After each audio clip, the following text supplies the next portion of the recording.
This channel does not promote any violent, harmful, or illegal activities. All content provided by this channel is meant for an educational purpose only. বাহ, এবার হয়েছে স্বাদ। হ্যাঁ, অপূর্ব স্বাদ। MDH এর চাঙ্কি চাট মশলা, জীবনে আসল স্বাদ জাগলো। আসল মশলা yes MDH।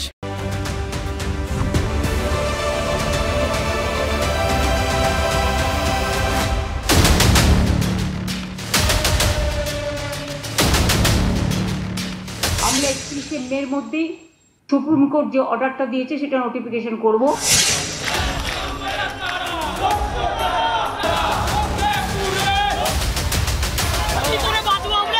রিভিউতে যদি আমরা ভালো রেজাল্ট পাই তাহলে আমরা সেটাকে গ্রহণ করব।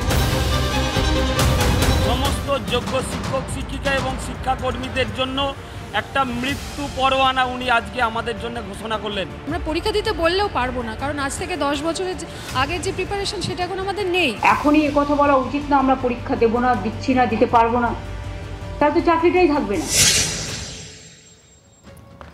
নমস্কার, এবার শুরু করছি আজকে TV9 স্পেশাল। আগামী কয়েক ঘন্টা বাংলার জন্য অত্যন্ত গুরুত্বপূর্ণ। অপারেশন সিঁদুরের বিরাট সাফল্যের পর প্রথমবার বাংলায় আসছেন প্রধানমন্ত্রী। কাল আলিপুরদুয়ারে সরকারি অনুষ্ঠান, জনসভায় যোগ দেবেন নরেন্দ্র মোদী। সীমান্তে উত্তাপের আবহে হাসি মারার কাছে হবে মোদীর সভা। বাংলার দুয়ারে দুর্যোগ, শক্তি বাড়াচ্ছে ওড়িশা লাগোয়া সাগরে নিম্নচাপ। আজ দক্ষিণবঙ্গের 5 জেলায় ভারী বৃষ্টি, কাল 12 জেলায় অতি ভারী বৃষ্টির কমলা সতর্কতা জারি কলকাতাতেও। আর আজ যে ছবি দিয়ে শুরু করলাম স্পেশাল 9, নজরে থাকছে এসএসসি পরীক্ষা এবং তা নিয়ে আন্দোলনকারীদের পদক্ষেপের দিকে। নিজেদের যোগ্য প্রমাণ দেওয়ার পরও চাকরিটা আর নেই, আবার পরীক্ষা দিতে হবে। গতকাল মুখ্যমন্ত্রীর ঘোষণার পর স্কুল সার্ভিস কমিশনের নিয়োগের বিজ্ঞপ্তি এই বেরোলো বলে আবার এসএসসি বিভ্রান্তি। আবার পরীক্ষায় বসতে কেন রাজি হচ্ছেন না যোগ্যরা? অযোগ্যদের কি ঘুরপথে চাকরির ব্যবস্থা করা হবে? এবার কোন পথে চাকরিহারাদের আন্দোলন? সব দিক তুলে ধরবো আজকের TV9 স্পেশালে। আজকের স্পেশাল পরীক্ষায় টানাটানি।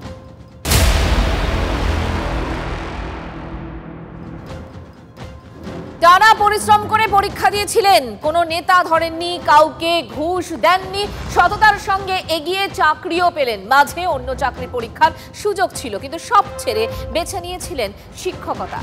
আর প্রায় 7-8 বছর নিষ্ঠার সঙ্গে সেই পেশাকে আপন করে নেওয়ার পর, একাত্ম হয়ে যাওয়ার পর আপনার চাকরিটাই চলে গেল। নিজের কর্মস্থল থেকে প্রাক্তন হয়ে গেছেন হাজার হাজার শিক্ষক শিক্ষাকর্মী। নিজের দোষ নয়, চাকরি গেল প্রাতিষ্ঠানিক দুর্নীতির জন্য। অযোগ্যদের জন্য যোগ্যরা পথে বসেছেন। আর অনেক টানাপোড়েনের মধ্যে একটা বিষয় স্পষ্ট করে দিয়েছেন মুখ্যমন্ত্রী, তা হলো চাকরিহারাদের পরীক্ষায় বসতে হচ্ছেই। এক্ষেত্রে অন্য কোনো পথ নেই, সরকারেরও নেই, চাকরিহারাদেরও নেই। এখনই এ কথা বলা উচিত না আমরা পরীক্ষা দেব না, দিচ্ছি না, দিতে পারবো না, তাহলে তো চাকরিটাই থাকবে না। এটা তো আমাদের অর্ডার নয়, এটা সরকারের অর্ডার নয়, সুপ্রিম কোর্টের আদেশ অনুযায়ী। আপনারা প্লিজ অপশন 2টাকেও কাজে লাগান, অপশন 1টাকেও কাজে লাগান। দুটো অপশনের কথা বলছেন মমতা বন্দ্যোপাধ্যায়। মুখ্যমন্ত্রী বোঝাতে চেয়েছেন এই দুই পথে এগোলে সমস্যার সমাধান হবে। কি ছিল তার দাওয়াই? 1 নম্বর পথটি হলো পরীক্ষায় বসা। সরকারি নোটিফিকেশন জারি হতে চলেছে, তারপর নিয়মমাফিক পরীক্ষায় বসার ক্ষেত্রে যা যা করা দরকার তা করতে হবে চাকরিহারাদের। এটি তার কাছে প্রথম বিকল্প। আর দ্বিতীয় বিকল্প হচ্ছে পথটি হলো আদালত, মানে সুপ্রিম কোর্টের রিভিউ পর্ব। সেখানে রাজ্যের আবেদনের রেজাল্ট কি হয় সেদিকেই নজর থাকবে। আর সেখানে আগের রায় বদলে গেলে চাকরিহারারা পুরনো স্কুলে আগের মতো ফিরতে পারবেন। কিন্তু যদি রিভিউয়ের পরও সুপ্রিম নির্দেশ একই থাকে, তাহলে কার্যত সব পথ বন্ধ হয়ে যাবে। তারপর তখন পরীক্ষার রেজাল্টই আসলে ভরসা। আর মুখ্যমন্ত্রী বলতে চাইছেন পরীক্ষায় বসার পথটা যেন বন্ধ না করেন চাকরিহারারা, নইলে সবই হারাতে হতে পারে তাদের। কিন্তু চাকরিহারাদের একাংশ প্রশ্ন তুলেছেন, এর আগে তো মুখ্যমন্ত্রী বলেছিলেন একাধিক পথ খোলা রয়েছে, plan A, plan B, plan C। তাহলে কেন পরীক্ষার উপর জোর দিচ্ছেন মুখ্যমন্ত্রী? মুখ্যমন্ত্রী নেতাজি ইন্ডোরে ABCDE এর 5টা প্ল্যান পরিকল্পনা বলেছিল। এখন কিন্তু 2টো পরিকল্পনাতে প্ল্যানে এসছে। 2টো বিকল্প বলছে যে হয় পরীক্ষা দিতে হবে, আর একটা আমার কাছে আছে যেটা রিভিউর মাধ্যমে তোমাদের চাকরি ফিরিয়ে আসার আমরা চেষ্টা করব। তাহলে সে আরও যে বিকল্পগুলো ছিল সেগুলো থেকে কেন তিনি পিছনে সরে আসবেন? বিকাশ ভবনের সামনে থেকে, তাই অবস্থান ছাড়ছেন না যোগ্য চাকরিহারারা। নয় করে আজ 23 দিন হয়ে গেল এবং চাকরিহারারা সাফ জানাচ্ছেন যে লড়াই চলবে। পরীক্ষা নিয়ে রাজ্য সরকার যে সিদ্ধান্ত নিয়েছে তা তাদের কাছে মৃত্যু পরোয়ানার শামিল। নোটিফিকেশনের বার্তা উনি দিলেন, এটা পরিষ্কার সমস্ত যোগ্য শিক্ষক শিক্ষিকা এবং শিক্ষাকর্মীদের জন্য একটা মৃত্যু পরোয়ানা উনি আজকে আমাদের জন্য ঘোষণা করলেন। জাজমেন্ট হিসেবে না, পানিশমেন্ট হিসেবেই নিচ্ছি, কারণ আমরা 7 বছর ধরে চাকরি করার পর যদি আবার সেই চাকরিতে বসতে হয় তাহলে আমাদের বেকার করে দেওয়া হয়েছে এবং আমাদেরকে পুনরায় পরীক্ষা দিয়ে চাকরি পেতে হবে। তাহলে আমরা একই পরীক্ষার জন্য পুনরায় আবার পরীক্ষা দেব কেন? মঙ্গলে মুখ্যমন্ত্রীর পরীক্ষা বার্তা, আর এর দিন 3 আগে চাকরিহারারা গিয়েছিলেন আইনজীবী বিকাশ রঞ্জন ভট্টাচার্যের কাছে। কি হতে পারে তাদের ভবিষ্যৎ সেদিনই স্পষ্ট করে দিয়েছিলেন আইনজীবী সাংসদ। পরিষ্কার করে বলে দিলাম যে সুপ্রিম কোর্টের রায় হওয়ার পর ওদের আজ পুরনো কাজ ফিরে পাওয়ার কোনো রাস্তা নেই। ওদের নতুনভাবে পরীক্ষায় বসে ওদের যা যোগ্যতা আছে সেই যোগ্যতা এবং মেধা দিয়ে ওরা আবার চাকরি ফিরে পেতে পারেন, এই পরামর্শই আর অন্য কোনো পরামর্শ দেওয়ার নেই। চাকরিহারারা সুপ্রিম কোর্টের রায়ের পর থেকে নাগারে একটাই কথা বলে যাচ্ছেন যে পরীক্ষা তারা কোনোভাবেই দেবেন না, কিছুতেই না। 2016-তে তো তারা পরীক্ষা দিয়ে নিজেদের যোগ্যতার প্রমাণ দিয়ে চাকরিটা পেয়েছেন। আর কতবার পরীক্ষায় বসতে হবে তাদের? পরীক্ষা দিতেই যদি হয় তাহলে প্রমোশনের জন্য দেবেন। চাকরিহারাদের সাফ কথা, অন্য দুর্নীতির জন্য কেন আবার তাদের প্রমাণ দিতে হবে? তাই 44,000 চাকরির বিজ্ঞপ্তি আবার বেরোলেও তারা পরীক্ষা দেওয়ার পথে এক পাও এগোতে রাজি নন। হচ্ছে না পরীক্ষাটা দিতেই হবে। দেখুন, প্রথম রাস্তা পরীক্ষা, এই কথাটারই তো আমাদের বিরোধী আছে। প্রথম রাস্তা আইনি লড়াই হওয়া উচিত, কারণ এই পরীক্ষা আমরা দিয়ে এসেছি। এই প্রথম রাস্তাটা 10 বছর আগের ছিল। প্রাতিষ্ঠানিক দুর্নীতির কারণে আমি সেম স্কেলে আবার পরীক্ষা দিয়ে একই চাকরিতে ফিরে যাব, এটা কি করে সম্ভব হয়? এই চাকরিটার জন্যই আমরা পরীক্ষা দিয়েছি, যোগ্যতা প্রমাণ করেছি এবং সেই যোগ্যতার ভিত্তিতে আমরা চাকরিটা করছি। তাহলে কেন পরীক্ষা দিব? প্রাতিষ্ঠানিক দুর্নীতির কারণে আজকে আমাদের চাকরি চলে যাচ্ছে। আমরা কেন আবার যোগ্যতার পরীক্ষা দেব, যেখানে এত বছর চাকরি করে এলাম? পরীক্ষা তো দিয়েছিলাম 10 বছর আগে, তার জন্যই তো আজকে চাকরি করছি। আমরা তো টাকা দিয়ে চাকরি পাইনি। চাকরিহারাদের একাংশের বক্তব্য, তৃণমূল জামানায় নিয়োগ মানেই হচ্ছে দুর্নীতি, তা যেন একেবারে সমর্থক হয়ে গেছে। আর আবার একটা পরীক্ষা হবে, সেই পরীক্ষায় আবার কোনো বিনিয়োগ হবে না, তার গ্যারান্টি কে দেবে? আবার তো দুর্নীতি হতেই পারে। প্রশ্নটা তুলে দিয়েছেন চাকরিহারাদের একাংশই। পরীক্ষাটা আমাদের কোনো সলিউশন নয়, কারণ এই পরীক্ষা হলে সেই একই প্রতিষ্ঠান আবার পরীক্ষা নেবে। সেই প্রতিষ্ঠান যে আবার দুর্নীতি করবে না, 5 বছর পর যে সেই দুর্নীতির প্রশ্ন তুলে আবার বিরোধী পক্ষের উকিল গিয়ে বলবে না যে এদের চাকরি বাতিল করো, আবার হাইকোর্ট বা সুপ্রিম কোর্ট অর্ডার দেবে না যে প্রাতিষ্ঠানিক দুর্নীতির জন্য যোগ্যদেরও চাকরি বাতিল হবে, তাদের আবার পরীক্ষায় বসতে হবে, এই গ্যারেন্টি আমরা কেউ দিতে পারি না। চোখের সামনে চাকরিটা চলে গেল, স্কুল ছেড়ে ধর্নায় বসতে হচ্ছে। বিকাশ ভবনের সামনে দাঁড়িয়ে চাকরিহারাদের একাংশ বলছেন সরকার কেন রিভিউর উপর জোর দিচ্ছে না, কেন পরীক্ষাকে অগ্রাধিকার দিচ্ছে। পরীক্ষায় বসতেই হবে, না হলে সুযোগ হারাবেন। এমন জায়গায় দাঁড়িয়েছেন চাকরিহারারা, সরকারের উপর আস্থা হারিয়ে নিজেরা রিভিউ পিটিশনের দিকে হাঁটছেন। তিনি বলছেন প্রথমে পরীক্ষা, দ্বিতীয়ত রিভিউ। এটা উল্টো হওয়া উচিত। প্রথমত রিভিউ, দ্বিতীয়ত পরীক্ষা।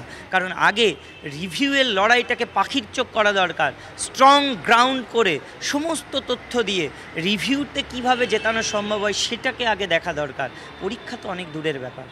তিনি 1 নম্বরে পরীক্ষা রাখছেন, 2 নম্বরে রিভিউ পিটিশনের কথা বলছেন। কিন্তু এখানে আমরা একটু শুধরে দিতে চাই, এই মুহূর্তে তার কাছে প্রথম অপশানই হওয়া উচিত রিভিউ পিটিশন, অর্থাৎ পুনর্বিবেচনার আর্জিটাকে গুরুত্ব দেওয়া। তিনি গিয়ে স্বীকার করুক যে এই প্রতিষ্ঠান এই দুর্নীতি করেছে, আমার যোগ্যদের চাকরি যেতে পারে না, আমার যোগ্যদের চাকরি ফিরিয়ে দেওয়া হোক। তো সেটা স্বীকার করে নিলেই আমাদের চাকরিটা দিব্যে ফিরে আসে। রিভিউ অর্থাৎ আদালতের ভরসাতেই থাকতে চাইছেন চাকরিহারারা। তাদের এই মুহূর্তে অভিজ্ঞতা স্কুলে পড়ানোর, গত কয়েক বছরে খুব স্বাভাবিকভাবে তারা কোনো প্রতিযোগিতামূলক পরীক্ষার মধ্যে নেই। তাহলে নতুনদের সঙ্গে পরীক্ষায় নামতে হলে এটে উঠতে পারবেন কিভাবে, এই প্রশ্ন তাদের ভাবাচ্ছেই।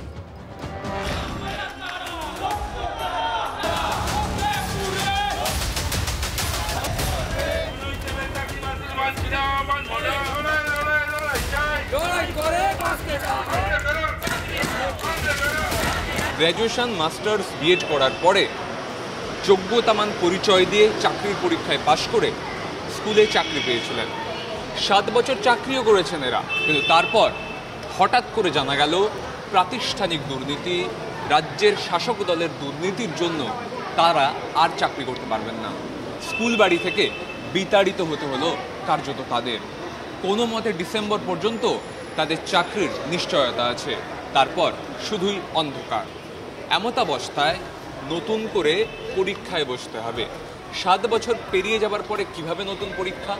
এই প্রশ্ন যখন চাকরিহারারা তুলছেন, তখন মুখ্যমন্ত্রীর ঘোষণা, প্রথম উপায় হলো পরীক্ষা এবং দ্রুত নিয়োগ বিজ্ঞপ্তি জারি করতে চলেছে রাজ্য সরকার। স্কুল সার্ভিস কমিশন দ্রুততার সহিত পরীক্ষা নেবে, যেখানে নতুন যারা চাকরি প্রার্থী তারাও বসবেন, সঙ্গে বসবেন আমার পেছনে বসে থাকা এই শিক্ষকরা, যারা 23 দিন ধরে বিকাশ ভবনে দিন রাত কাটাচ্ছেন। পরীক্ষা দিলে কি করে তারা পেরে উঠবেন? তার কারণ তারা এখন শিক্ষকতা করেন। প্রতিযোগিতামূলক পরীক্ষার পড়াশুনো আর তাদের নেই। সেই জায়গায় পরীক্ষা না দেওয়ার সিদ্ধান্তে অবিচল তারা। অন্যদিকে পরীক্ষা না দিলে দ্বিতীয় যে উপায় পড়ে রয়েছে তা হলো রিভিউ পিটিশন। তাই একদিকে আইনি লড়াই, অন্যদিকে পরীক্ষা। কোন পথে যাবেন শিক্ষকরা? সব মিলিয়ে বাংলার শিক্ষাক্ষেত্রে একটা অভূতপূর্ব পরিস্থিতি আজ। দিনটা ছিল 3রা এপ্রিল। এসএসসির 2016 সালের গোটা প্যানেল বাতিল করে দিয়েছিল সুপ্রিম কোর্ট। চাকরি যায় 25,735 জনের। শীর্ষ আদালত বলেছিল কমিশনকে আবার নতুন করে নিয়োগ প্রক্রিয়া শুরু করতে হবে। আর এখানেই এসে যাচ্ছে যোগ্য অযোগ্যের বাছাইয়ের প্রসঙ্গ। দেখাবো আপনাদের দুর্নীতির মাধ্যমে কতজনের নিয়োগ হয় এবং কোন কোন পদে সেক্ষেত্রে কত ধরনের বেআইনি নিয়োগ হয়েছিল, পুরোটাই আপনাদের বিগবালে বোঝানোর চেষ্টা করব। দেখুন, যদি পদ আমরা ধরি সহকারী শিক্ষক, তাহলে শ্রেণী নবম, দশম এবং মোট সুপারিশ ছিল 11,610, ওএমআর 808 এবং র্যাঙ্ক জাম হয়েছে 185 জনের ক্ষেত্রে, বেনিয়ম হয়েছে 993 জনের ক্ষেত্রে। আবারও চলে যাই, পদ যখন সহকারী শিক্ষক একাদশ দ্বাদশের ক্ষেত্রে, সেখানে মোট সুপারিশ ছিল 5,596টা পদ, ওএমআর 771, র্যাঙ্ক জাম হয়েছে 39টা এবং বেনিয়ম হয়েছে 810টা। গ্রুপ সি ক্লার্ক, গ্রুপ সির পদের ক্ষেত্রে এক্ষেত্রে মোট সুপারিশ 2037 এবং ওএমআর 783, র্যাঙ্ক জাম হচ্ছে নেই এখানে, যদিও বেনিয়ম 783। এরপর গ্রুপ ডি, গ্রুপ ডি এর ক্ষেত্রেও মোট সুপারিশ ছিল 3,880 এবং ওএমআর অর্থাৎ কারচুপি, ওএমআর কারচুপির ক্ষেত্রে 1,741 সংখ্যাটা রয়েছে এবং র্যাঙ্ক জাম এক্ষেত্রে নেই, বেনিয়ম। তাহলে বুঝতেই পারছেন যে কতটা বেনিয়ম হয়েছে এবং সেক্ষেত্রে কিভাবে কাজ হয়েছে। এবং সেক্ষেত্রেই নবম, দশম, একাদশ, দ্বাদশ শ্রেণী চাকরিহারা শিক্ষকদের একাংশ নিয়োগ প্রক্রিয়ায় যোগ দিতে চেয়ে শীর্ষ আদালতে আবেদন জানিয়েছিলেন। তাদের আবেদন খারিজ হয়েছে সুপ্রিম কোর্টে। এদিন হাইকোর্টেও তা খারিজ হয়ে যায়। সুপ্রিম কোর্ট পরিষ্কার করে দিয়েছে, যাদের উত্তরপত্র বা ওএমআর শিটে কারচুপির অভিযোগ উঠেছে তারা স্কুল সার্ভিস কমিশনের নতুন নিয়োগ প্রক্রিয়ায় যোগ দিতে পারবেন না। শীর্ষ আদালত বলেছিল কমিশনকে আবার নতুন করে নিয়োগ প্রক্রিয়া শুরু করতে হবে। যারা দাগী বা অযোগ্য হিসেবে চিহ্নিত তাদের বেতনও ফেরত দিতে হবে। উনি ওনার নিজের ছেলেদেরকে বঞ্চিত করছেন না, তাদের টাকা ফেরত দিতে হবে, এটা তার কাছে খুব দুশ্চিন্তা। এটাকে উনি ড্রাফটে লিখছেন, তাদের টাকা ফেরত দিতে যাতে না হয় এটা দেখছেন, তাদের যাতে অন্য দপ্তরে শিফট করে দেওয়া যায়। আরে সিবিআই তাদের দুর্নীতি করে চাকরি ধরেছে, চার্জশিটে তাদের নাম লিখেছে, আপনি তাদের অন্য দপ্তরে দেওয়ার চিন্তা ভাবনা করছেন। তারা নতুন নিয়োগ প্রক্রিয়ায় আর যোগ দিতে পারবেন না। যারা র্যাঙ্ক জাম করে বা মেধা তালিকায় পিছিয়ে থাকার পরেও অন্যদের টপকে চাকরি পেয়েছিলেন, তাদের আবেদনও খারিজ করে দিয়েছে আদালত। আদালত জানিয়েছিল র্যাঙ্ক জাম করে চাকরি পেলে নতুন নিয়োগ প্রক্রিয়ায় যোগ দেওয়া যাবে না, বসা যাবে না পরীক্ষায়। সুপ্রিম কোর্ট দাগী হিসেবে যাদের চিহ্নিত করেছিল তাদের মধ্যে মূলত 3 ধরনের চাকরি প্রাপক রয়েছেন। 1, যারা প্যানেল বহির্ভূতভাবে চাকরি পেয়েছেন। 2, যারা মেয়াদ উত্তীর্ণ প্যানেলের মাধ্যমে চাকরি পেয়েছেন এবং 3, যারা সাদা খাতা জমা দিয়ে চাকরি পেয়েছেন। প্রশ্ন হলো এবার অযোগ্যদের কি হবে? আমরা এই নিয়ে কথা বলেছিলাম বিশিষ্ট আইনজীবীদের সঙ্গেও। আইনি ক্ষেত্রে কোন পদ আর খোলা থাকছে? নির্দেশনামায় যা আছে সেটা পরিষ্কার বলে দিয়েছে যে ভ্যাকেন্সিতে ওই ভ্যাকেন্সিতেই নিয়োগ করতে হবে। দেখুন, যারা বসেছিলেন তাদের মধ্য থেকে নিয়োগ করার মধ্যে কোনো প্রকার প্রতিবন্ধকতা নেই। নতুন করে যারা ওই 2016 সালের পরীক্ষায় বসেছিলেন, নতুন পরীক্ষায় তাদের প্রত্যেকে যারা টেন্টেড অংশ, চিহ্নিত টেন্টেড অংশ বাদ দিয়ে বাকিরা পরীক্ষায় নতুন পরীক্ষায় বসবে।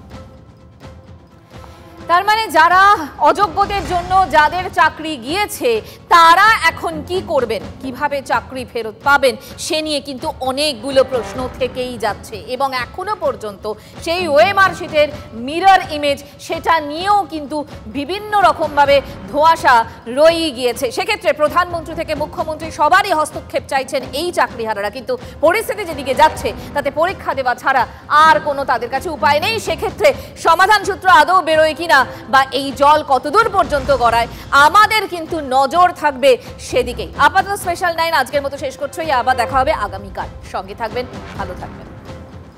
MDH চানা মশলা, এখন ছোলা হোক বা বরবটি দানা, সাদা চানা হোক বা কালো, সব রান্নাই হবে অসাধারণ। MDH